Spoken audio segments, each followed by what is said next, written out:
तो नमस्कार दोस्तों, एक बार फिर से आप सभी का स्वागत है आपका अपने ही चैनल आशीष क्लासेस 2.0 में। तो दोस्तों, आज की इस वीडियो में हम क्लास 10th का यानी मैट्रिक परीक्षार्थियों के लिए विज्ञान का यानी साइंस का 5वां मॉडल पेपर को लेकर आए हैं, जो कि आप सभी के मैट्रिक एग्ज़ाम के लिए बहुत ही इम्पोर्टेंट है। ठीक है, और यह 5वां मॉडल पेपर है। ठीक है, यह जो मॉडल पेपर है ये 5वां मॉडल पेपर है। ठीक है, इससे पहले मैं 4 मॉडल पेपर ऑलरेडी अपलोड कर चुका हूँ विज्ञान का यानी साइंस का। अगर आप उन 4 वीडियो को नहीं देखे तो हमारे चैनल के प्लेलिस्ट में जाकर आप उन 4 वीडियो को देख सकते हैं। और आज की इस वीडियो में हम 5वां मॉडल पेपर को सॉल्यूशन करेंगे। ठीक है, तो ये 5वां मॉडल पेपर है और इससे पहले मैं 4 मॉडल पेपर ऑलरेडी अपलोड कर चुका हूँ। तो आप सभी उस वीडियो को ज़रूर देखें, क्योंकि उन 4 वीडियो में इम्पोर्टेंट ऑब्जेक्टिव को लिया गया है और आज के इस वीडियो में भी केवल इम्पोर्टेंट ऑब्जेक्टिव को सिलेक्ट किया गया है। ठीक है, तो अगर आप इस वर्ष मैट्रिक परीक्षा में शामिल होने वाले हैं तो इस वीडियो को शुरू से लेकर अंत तक अवश्य देखें। और साथ ही साथ इस चैनल पर पहली बार आएँ तो इस चैनल को सब्सक्राइब कर लें और बगल में बेल आइकन को प्रेस करें, ताकि आप सभी को इसी प्रकार का रेगुलर वीडियो मिलता रहे। ठीक है, तो चलिए देख लेते हैं प्रश्न को। और आज के इस वीडियो में हम 40 ऑब्जेक्टिव को देखेंगे। ठीक है, 40 ऑब्जेक्टिव को आज के इस वीडियो में हम डिस्कशन करेंगे, 40 ऑब्जेक्टिव को। तो चलिए देख लेते हैं प्रश्न को। यहाँ पर फर्स्ट क्वेश्चन बहुत ही इंपॉर्टेंट है और ये प्रश्न हमेशा एग्जाम में पूछता है। बोला जा रहा है टिंडल प्रभाव प्रकाश की कौन सी परिघटना को प्रदर्शित करता है। देखिए, इसमें भी बहुत से सारे स्टूडेंट जो होते हैं कन्फ्यूज रहते हैं। बोला जा रहा है टिंडल प्रभाव प्रकाश की कौन सी परिघटना को प्रदर्शित करता है। तो ऑप्शन ए बोला जा रहा है प्रकाश का परावर्तन, बी प्रकाश का अपवर्तन, सी प्रकाश का विक्षेपण और ऑप्शन डी प्रकाश का प्रकीर्णन। तो यहाँ पर फर्स्ट क्वेश्चन है, इसका जो राइट आंसर होगा ऑप्शन डी हो जाएगा, प्रकाश का प्रकीर्णन। देखिए, इसका जो परिभाषा होता है टिंडल प्रभाव का, वह होता है कोलाइडी कोणों द्वारा प्रकाश के प्रकीर्णन की परिघटना को प्रदर्शित करने वाला प्रभाव टिंडल प्रभाव कहलाता है। ठीक है, तो आप सभी को परिभाषा में समझ में आ गया होगा कि इसका जो राइट आंसर होगा क्या होगा। एक बार मैं आप सभी को फिर से बोल देता हूँ। देखिए, टिंडल प्रभाव उसे कहते हैं कोलाइडी कोणों द्वारा प्रकाश के प्रकीर्णन की परिघटना को प्रदर्शित करने वाला प्रभाव को टिंडल प्रभाव कहते हैं। ठीक है, इसलिए यहाँ पर आप सभी देख सकते हैं इसका जो राइट आंसर होगा ऑप्शन डी हो जाएगा। चलिए अगला प्रश्न को देख लेते हैं। यहाँ पर जो 2 नंबर प्रश्न बोला जा रहा है ये भी बहुत इंपॉर्टेंट है। बोला जा रहा है निम्न में से कौन सा असंतृप्त हाइड्रोकार्बन है। निम्न में से कौन सा असंतृप्त हाइड्रोकार्बन है। ऑप्शन है CH4, B C2H6, option C C2H4 और ऑप्शन डी इनमें से सभी। तो देखिए, जो 2 नंबर प्रश्न है इसका जो राइट आंसर होगा ऑप्शन सी हो जाएगा, C2H4। इसका राइट आंसर ऑप्शन सी हो जाएगा, C2H4। उसके बाद यहाँ पर 3 नंबर जो प्रश्न बोल रहा है निम्न में से कौन सा यौगिक ईंधन यहाँ पर देखिए ईंधन के रूप में इस्तेमाल किया जा सकता है।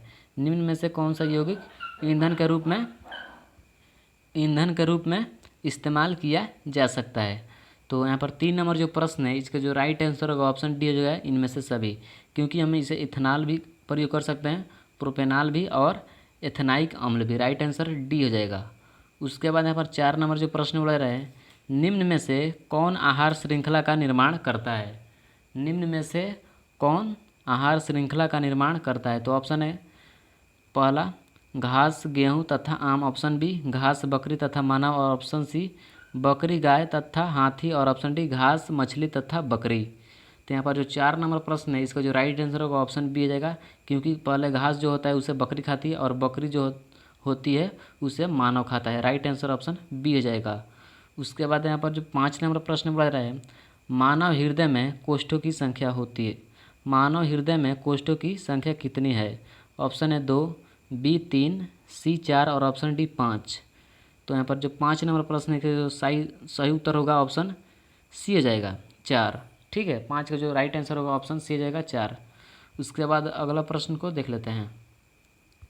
यहाँ पर 6 नंबर जो प्रश्न बोल रहा है रासायनिक अभिक्रिया के दौरान किसी पदार्थ में ऑक्सीजन का ह्रास कहलाता है, यानी क्या कहलाता है। तो ऑप्शन है उपचयन, बी अपचयन, सी संक्षारण और ऑप्शन डी इनमें से कोई नहीं। तो 6 नंबर जो प्रश्न है इसका जो सही उत्तर होगा ऑप्शन बी हो जाएगा, अपचयन कहलाता है। ठीक है, इसका राइट आंसर ऑप्शन बी हो जाएगा। उसके बाद यहाँ पर 7 नंबर भी बहुत इंपॉर्टेंट प्रश्न बोला जा रहा है आधुनिक आवर्त सारणी में समूहों की संख्या है।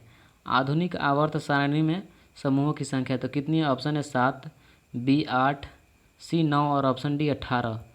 तो यहाँ पर जो 7 नंबर प्रश्न है इसका जो राइट आंसर हो जाएगा वो ऑप्शन डी हो जाएगा 18। ठीक है, क्योंकि आधुनिक आवर्त सारणी में समूहों की संख्या 18 होती है। राइट आंसर ऑप्शन डी हो जाएगा। उसके बाद 8 नंबर भी बहुत इंपॉर्टेंट है। बोला जा रहा है यहाँ पर खाद्य पदार्थ के डिब्बों पर जिंक के बजाय टीन का लेप होता है क्योंकि ऑप्शन है टीन की अपेक्षा जिंक महंगा होता है, बी टीन की अपेक्षा जिंक का गलनांक अधिक होता है, सी टीन की अपेक्षा जिंक अधिक अभिक्रियाशील और ऑप्शन डी टीन की अपेक्षा जिंक कम अभिक्रियाशील है। तो यहाँ पर जो 8 नंबर प्रश्न है इसका जो राइट आंसर होगा ऑप्शन सी हो जाएगा। टीन की अपेक्षा जिंक अधिक अभिक्रियाशील होता है, इसीलिए खाद्य पदार्थ के डिब्बों पर जिंक के बजाय टीन का लेप होता है। राइट आंसर ऑप्शन सी हो जाएगा।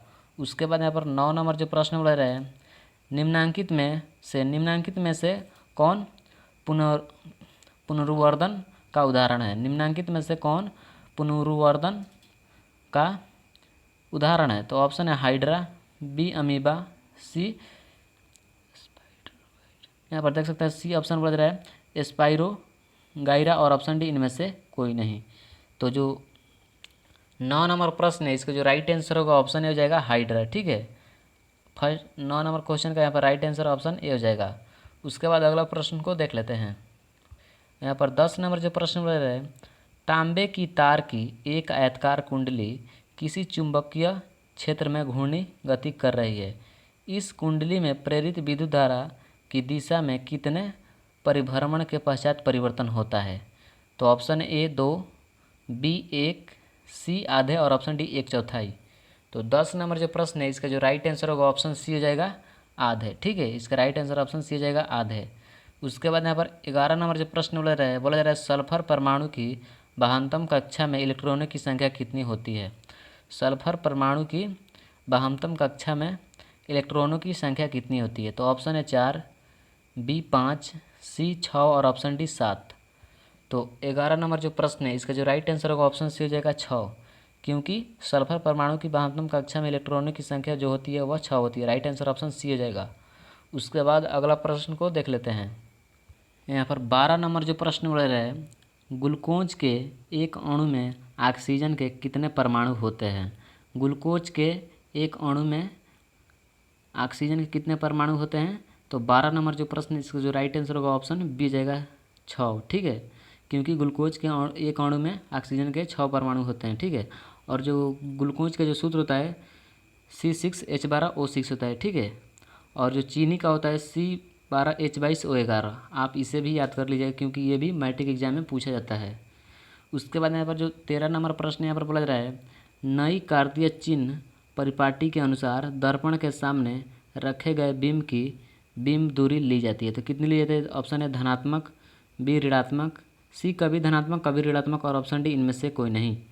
तो 13 नंबर जो प्रश्न है इसका जो राइट आंसर होगा वो ऑप्शन नंबर बी हो जाएगा, ऋणात्मक। हमेशा ऋणात्मक लिया जाता है। राइट आंसर ऑप्शन बी हो जाएगा। उसके बाद यहाँ पर 14 नंबर प्रश्न बोल रहा है पीत रस कहाँ से स्रावित होता है? पीत रस जो होता है वह कहाँ से स्रावित होता है? ऑप्शन है अग्न्याशय, बी यकृत से, सी छोटी आंत से और ऑप्शन डी इनमें से कोई नहीं। तो 14 नंबर प्रश्न है इसका जो राइट आंसर होगा ऑप्शन बी जाएगा यकृत से। देखिए यकृत को ही हम आम भाषा में पीत बोलते हैं और पीत रस पीत से ही स्रावित होता है, इसलिए इसका जो राइट आंसर होगा ऑप्शन बी हो जाएगा। उसके बाद यहाँ पर जो 15 नंबर प्रश्न बोल रहे हैं निम्नांकित में से कौन मलेरिया परजीवी है? निम्नांकित में से कौन मलेरिया परजीवी है? ऑप्शन है प्लाज्मोडियम, बी लेशमानिया, सी प्रोटोजोआ और ऑप्शन डी इनमें से कोई नहीं।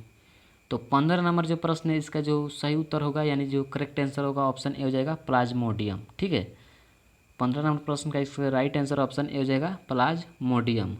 उसके बाद अगला प्रश्न को देख लेते हैं।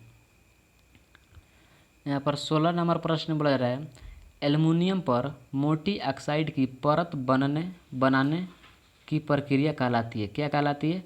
ऑप्शन है जस्तीकरण, बी एनोडीकरण, ऑप्शन डी सी समृद्धीकरण और ऑप्शन डी इनमें से कोई नहीं। तो यहाँ पर 16 नंबर जो प्रश्न है इसका जो राइट आंसर होगा ऑप्शन बी हो जाएगा एरोडीकरण। ठीक है, एल्युमिनियम पर मोटी ऑक्साइड की परत बनाने की प्रक्रिया को क्या कहते हैं? तो एरोडीकरण कहते हैं। राइट आंसर ऑप्शन बी हो जाएगा। उसके बाद 17 नंबर भी बहुत इंपॉर्टेंट है प्रश्न है बोला जा रहा है सामान्य नेत्र के लिए दूर बिंदु है, सामान्य नेत्र के लिए दूर बिंदु है तो कितना होता है, तो राइट आंसर ऑप्शन बी हो जाएगा 25 सेंटीमीटर। ठीक है, 17 का राइट आंसर ऑप्शन बी हो जाएगा 25 सेंटीमीटर। उसके बाद 18 नंबर प्रश्न यहाँ पर बोला जा रहा है, कौन सी गैस वैश्विक ऊष्मण के लिए उत्तरदायी है, कौन सी गैस वैश्विक ऊष्मण के लिए उत्तरदायी है। ऑप्शन है carbon dioxide, B oxygen, C nitrogen और ऑप्शन डी इनमें से कोई नहीं। तो 18 नंबर जो यहाँ पर प्रश्न है इसका जो राइट आंसर हो जाएगा वो ऑप्शन आ जाएगा कार्बन डाइऑक्साइड। 18 नंबर प्रश्न का राइट आंसर ऑप्शन ये हो जाएगा कार्बन डाइऑक्साइड।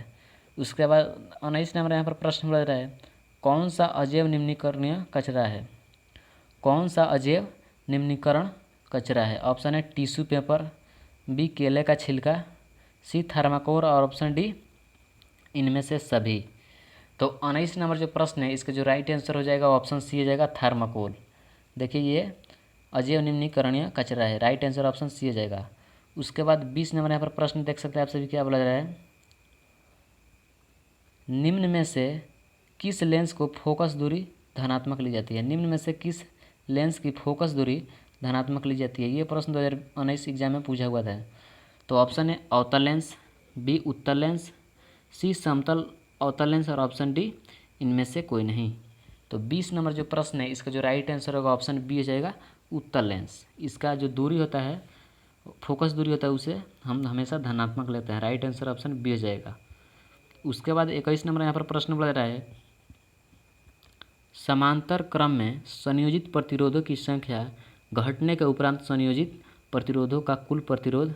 ऑप्शन है बढ़ता है, बी घटता है, सी अपवर्तित रहता है और ऑप्शन डी इनमें से कोई नहीं। तो 21 नंबर जो प्रश्न है इसका जो राइट आंसर होगा ऑप्शन सी हो जाएगा। ठीक है, अपवर्तित रहता है, राइट आंसर ऑप्शन सी हो जाएगा। उसके बाद यहाँ पर 22 नंबर जो प्रश्न बोला जा रहा है ये भी बहुत इंपॉर्टेंट प्रश्न है। बोला जा रहा है, कवक में पोषण की कौन सी विधि पाई जाती है, कवक में पोषण की कौन सी विधि पाई जाती है। तो ऑप्शन है मृतजीवी, बी समभोजी, सी स्वपोषी और ऑप्शन डी इनमें से कोई नहीं। तो 22 नंबर जो प्रश्न है इसका जो राइट आंसर होगा ऑप्शन ए हो जाएगा मृतजीवी, राइट आंसर ऑप्शन ए हो जाएगा। उसके बाद अगला प्रश्न को देख लेते हैं। यहाँ पर 23 नंबर जो प्रश्न बोल रहे हैं, निम्न में से कौन सा पद विद्युत परिपथ में विद्युत शक्ति को निरूपित करता है, निम्न में से कौन सा पद विद्युत परिपथ में विद्युत शक्ति को निरूपित करता है। ऑप्शन है L square R, option B L R square, option यहाँ पर देख सकते हैं सी बी स्क्वायर एल और ऑप्शन डी यहाँ पर बी एल स्क्वायर। ठीक है, तो यहाँ पर जो 23 नंबर प्रश्न है इसका जो राइट आंसर हो जाएगा ऑप्शन ए हो जाएगा L square R, right answer option A हो जाएगा। उसके बाद 24 नंबर जो यहाँ पर प्रश्न बोल रहा है, निम्न में से कौन सा अंग संवेदग्राही नहीं है, निम्न में से कौन सा अंग संवेदग्राही नहीं है। ऑप्शन है कान, बी आँख, सी नाक और ऑप्शन डी दिमाग। तो 24 नंबर जो प्रश्न है इसका जो राइट आंसर होगा वो ऑप्शन नंबर यहाँ पर क्या हो जाएगा, तो ऑप्शन नंबर डी हो जाएगा दिमाग। उसके बाद 25 नंबर प्रश्न यहाँ पर बोला जा रहा है, किसी दर्पण का उपयोग सामान्यतः वाहनों का पक्ष दृश्य दर्पणों के रूप में किया जाता है। ऑप्शन है समतल दर्पण, बी अवतल दर्पण, सी उत्तल दर्पण और ऑप्शन डी इनमें से कोई नहीं। तो 25 नंबर जो प्रश्न है इसका जो राइट आंसर हो जाएगा ऑप्शन नंबर यहाँ पर सी हो जाएगा उत्तल दर्पण, राइट आंसर ऑप्शन सी हो जाएगा। उसके बाद 26 नंबर जो प्रश्न यहाँ पर बोला जा रहा है, किस वर्ण रंग का तरंगदैर्घ्य सबसे बड़ा है, किस वर्ण रंग का तरंगदैर्घ्य सबसे बड़ा होता है। ऑप्शन है लाल, बी नीला, सी पीला और ऑप्शन डी बैगनी। तो 26 नंबर जो प्रश्न है इसका जो राइट आंसर हो जाएगा वो ऑप्शन नंबर यहाँ पर क्या हो जाएगा, तो ऑप्शन नंबर ए हो जाएगा लाल। ठीक है, लाल रंग का जो तरंगदैर्घ्य होता है वह सर्वाधिक होता है यानी सबसे बड़ा होता है। उसके बाद अगला प्रश्न को देख लेते हैं। यहाँ पर 27 नंबर प्रश्न बोल रहा है, समजात अंगों का उदाहरण है, समजात अंगों का उदाहरण है। तो क्या उदाहरण है। ऑप्शन है हमारा हाथ और कुत्ते का अग्रपाद, राइट आंसर ऑप्शन ए हो जाएगा। 27 का राइट आंसर ऑप्शन ए हो जाएगा हमारा हाथ और कुत्ते के अग्रपाद, राइट आंसर ऑप्शन ए हो जाएगा। उसके बाद 28 नंबर प्रश्न यहाँ पर बोला जा रहा है, निम्न में से उत्तम ऊर्जा स्रोत कौन सा है, निम्न में से उत्तम ऊर्जा स्रोत कौन सा है। तो राइट आंसर हो जाएगा ऑप्शन नंबर यहाँ पर 28 का डी हो जाएगा बायोमास, इसका राइट आंसर ऑप्शन डी हो जाएगा। उसके बाद 29 नंबर प्रश्न यहाँ पर बोला जा रहा है, कौन अंतःस्रावित को बाह्यस्रावित ग्रंथि जैसा कार्य करता है, कौन अंतःस्रावित और बाह्य स्रावित ग्रंथि जैसा कार्य करता है। ऑप्शन है अग्न्याशय, बी पीयूष ग्रंथि, सी अंडाशय और ऑप्शन डी वृषण। तो 29 नंबर जो प्रश्न है इसका जो राइट आंसर हो जाएगा ऑप्शन नंबर सी हो जाएगा। ठीक है, अंडाशय। राइट आंसर ऑप्शन इसका जो होगा सी हो जाएगा, अंडाशय। उसके बाद यहाँ पर जो 30 नंबर भी बहुत इंपॉर्टेंट है और ये प्रश्न बार बार एग्जाम में पूछा हुआ प्रश्न है। बोला जा रहा है यहाँ पर फ्लेमिंग के वाम हस्त नियम में बाएं हाथ की तर्जनी संकेत करती है, यानी किसको संकेत करती है। तो 30 नंबर जो प्रश्न है इसका जो राइट आंसर होगा ऑप्शन बी हो जाएगा, चुंबकीय क्षेत्र की दिशा को संकेत करती है। ठीक है, इसका राइट आंसर ऑप्शन बी हो जाएगा। उसके बाद अगला प्रश्न को देख लेते हैं। यहाँ पर 31 नंबर जो प्रश्न बोला जा रहा है, निम्न में से कौन गंगा प्रदूषण के लिए उत्तरदायी नहीं है। देखिए ये भी बहुत इंपॉर्टेंट है और इस प्रश्न को आप सभी ध्यान में रखकर जाइएगा। ठीक है, बोला जा रहा है निम्न में से कौन गंगा प्रदूषण के लिए उत्तरदायी नहीं है। तो 31 नंबर जो प्रश्न है इसका जो राइट आंसर हो जाएगा ऑप्शन नंबर ए हो जाएगा। ठीक है, गंगा में मछली पालन। देखिए गंगा में मछली पाला जाता है तो गंगा दूषित, जो गंगा का जल होता है वह दूषित नहीं होता है, जबकि हमें गंगा में अधजले शव को बहाना ये दूषित कर देता है। गंगा में रासायनिक अपशिष्ट उत्सर्जन ये भी गंगा को दूषित करता है। और ऑप्शन बी में यहाँ पर बोला जा रहा है गंगा में कपड़ों को धोना। देखिए कपड़ों को भी धोने से गंगा माँ यानी गंगा का जल जो होता है वह दूषित हो जाता है, जबकि मछली पालने से नहीं होता है। राइट आंसर ऑप्शन ए हो जाएगा। उसके बाद 32 नंबर प्रश्न यहाँ पर बोला जा रहा है पुष्प का नर जननांग कहलाता है। तो क्या कहलाता है। ऑप्शन है पुंकेसर, बी जयांग, सी पंखुड़ी और ऑप्शन डी इनमें से कोई नहीं। तो 32 नंबर जो प्रश्न है इसका जो राइट आंसर हो जाएगा ऑप्शन हो जाएगा पुंकेसर। पुष्प का नर जननांग कहलाता है तो पुंकेसर कहलाता है। राइट आंसर ऑप्शन ए हो जाएगा। उसके बाद अगला प्रश्न को देख लेते हैं। यहाँ पर 33 नंबर जो प्रश्न बोला जा रहा है किस लेंस का उपयोग कर दीर्घ दृष्टि दोष को संशोधित किया जा सकता है। किस लेंस का उपयोग कर दीर्घ दृष्टि दोष का दीर्घ दृष्टि यानी दूरदृष्टि दोष को संशोधित किया जा सकता है। तो ऑप्शन है अवतल लेंस, बी उत्तल लेंस, सी कभी अवतल लेंस और कभी उत्तल और ऑप्शन सी यहाँ पर ऑप्शन डी बेलनाकार लेंस। तो 33 नंबर जो प्रश्न है इसका जो राइट आंसर हो जाएगा ऑप्शन बी हो जाएगा उत्तल लेंस। ठीक है, उत्तल लेंस का उपयोग करके हम दीर्घ दृष्टि यानी दूरदृष्टि दोष को दूर कर सकते हैं। राइट आंसर ऑप्शन बी हो जाएगा। उसके बाद अगला प्रश्न को देख लेते हैं। यहाँ पर 34 नंबर जो प्रश्न बोला है विरंजक चूर्ण का रासायनिक सूत्र है। तो देखिए इसमें से विरंजक चूर्ण का जो रासायनिक सूत्र है वो कौन है। तो ऑप्शन है CaO, यहाँ पर ऑप्शन ए बोल रहा है Ca*OH2, option B CaOCl2, option C CaCO3 और ऑप्शन डी CaHCO3/2। तो यहाँ पर जो 34 नंबर प्रश्न है इसका जो राइट आंसर हो जाएगा ऑप्शन क्या हो जाएगा। तो बी हो जाएगा इसका राइट आंसर CaOCl2। रासायनिक यहाँ पर विरंजक चूर्ण का जो रासायनिक सूत्र होगा वह CaOCl2 होगा। राइट आंसर ऑप्शन बी हो जाएगा। उसके बाद यहाँ पर 35 नंबर जो प्रश्न बोल रहा है कौन सा पदार्थ लाल लिटमस को नीला कर देता है। कौन सा पदार्थ लाल लिटमस को नीला कर देता है। तो ऑप्शन ए अम्ल, बी क्षार, सी लवण और ऑप्शन डी इनमें से कोई नहीं। तो 35 नंबर जो प्रश्न है ये भी बहुत इंपॉर्टेंट है। तो इसका जो राइट आंसर होगा ऑप्शन बी हो जाएगा क्षार। देखिए जो क्षार होता है वह लाल लिटमस पत्र को नीला कर देता है। राइट आंसर ऑप्शन बी हो जाएगा। उसके बाद 36 नंबर प्रश्न यहाँ पर बोल रहा है कौन सा अभिलक्षण वशांगत नहीं है। कौन सा अभिलक्षण वशांगत नहीं है। ऑप्शन है आँख का रंग, बी चमड़ी का रंग, सी शरीर का आकार और ऑप्शन डी बाल की प्रकृति। तो 36 नंबर प्रश्न का आप सभी को आंसर पता ही होगा। तो इसका जो राइट आंसर हो जाएगा वो ऑप्शन नंबर यहाँ पर ए हो जाएगा आँख का रंग। ठीक है, कौन सा अभिलक्षण वशांगत नहीं है तो आँख का रंग। राइट आंसर ऑप्शन ए हो जाएगा। उसके बाद यहाँ पर 37 नंबर भी बहुत इंपॉर्टेंट है और ये प्रश्न देखिए क्या बोला जा रहा है शुद्ध जल का pH मान होता है तो कितना होता है। ऑप्शन है 6, बी 7, सी 8 और ऑप्शन डी 9। तो 37 नंबर जो प्रश्न है इसका जो राइट आंसर होगा ऑप्शन बी हो जाएगा 7। देखिए क्योंकि 7 जो होता है देखिए हमें पानी जो हम पीते हैं वाटर वह उदासीन लगता है और उदासीन विलयन का जो pH मान होता है वह 7 होता है, इसलिए राइट आंसर ऑप्शन बी हो जाएगा।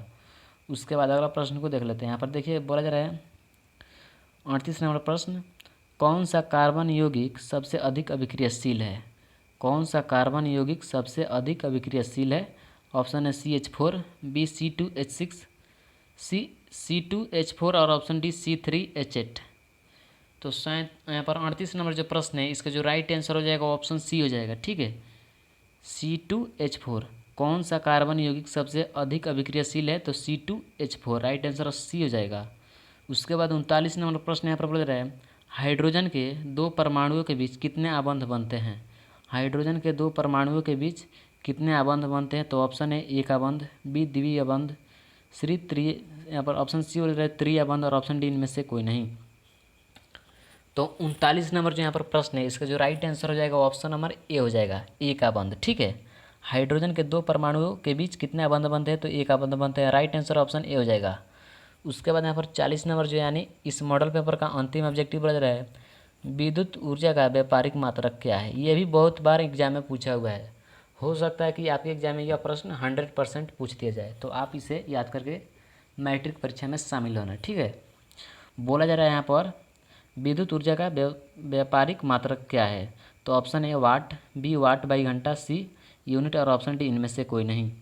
तो 40 नंबर जो प्रश्न है इसका जो राइट आंसर हो जाएगा ऑप्शन बी हो जाएगा, वाट घंटा। ठीक है, विद्युत ऊर्जा का व्यापारिक मात्रक क्या है? तो वाट घंटा, राइट आंसर ऑप्शन बी हो जाएगा। तो दोस्तों आज की इस वीडियो में हम साइंस का क्लास 10th साइंस का पाँचवा मॉडल पेपर का सॉल्यूशन कर चुके हैं और अगले वीडियो में आएंगे और अगले चैप्टर यानी अगले मॉडल पेपर के साथ आएंगे। तो दोस्तों अभी तक इस वीडियो को लाइक नहीं किए तो एक लाइक ज़रूर करें, क्योंकि आपका एक लाइक हमें नेक्स्ट वीडियो यानी अगला वीडियो बनाने का मोटिवेट करता है। ठीक है, और साथ ही साथ इस चैनल पर पहली बार आएँ तो इस चैनल को सब्सक्राइब कर लें और बगल में बेल आइकन को जरूर दबाएँ, ताकि आप सभी को इसी प्रकार का रेगुलर वीडियो मिलता रहे। और आप सभी कमेंट करना नहीं भूलिए कि आप सभी कमेंट करें कि आप सभी का 40 ऑब्जेक्टिव में कितना सही हुआ। ठीक है, आप सभी का जो 40 ऑब्जेक्टिव था ये इसमें से कितना आप सभी का सही हुआ, कमेंट जरूर करें। तो मिलेंगे अगले वीडियो में, तब तक के लिए आप सभी का बहुत बहुत धन्यवाद।